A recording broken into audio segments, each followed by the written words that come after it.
पाचवी घटना कल्याणमध्ये मराठी तरुणी मारहाण प्रकरणामध्ये नवी माहिती समोर आली आहे। झा नावाच्या आरोपीनं पहिल्यांदा हात उचलल्याचा दावा या मराठी तरुणीनं केला होता, पण आता मारहाणीच्या आधीचं सुद्धा फुटेज हे समोर आलंय।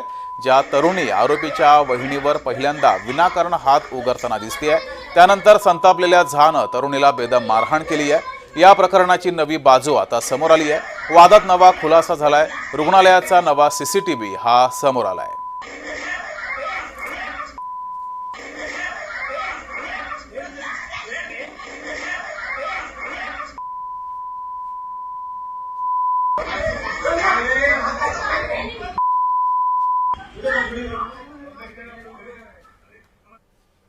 तर कल्याणमधील या तरुणीला मारहाण प्रकरणी मुजोर गोपाल झा याला 2 दिवसांची पोलीस कोठडी ही सुनावलेली आहे।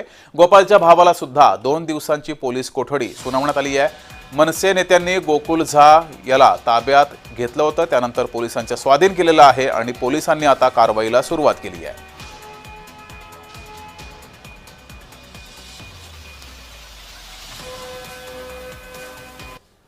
तर मराठी तरुणी मारहाण प्रकरणी आरोपी गोकुल झा याची गुन्हेगारी पार्श्वभूमी समोर आलेली आहे। आरोपीच्या पहिल्या गुन्ह्याचा व्हिडिओ समोर आलाय। हत्यारानं वार करतानाचा जुना व्हिडिओ हा समोर आलाय। व्हिडिओच्या आधारे पोलीस कोठडी वाढवून मागितली जाणार आहे।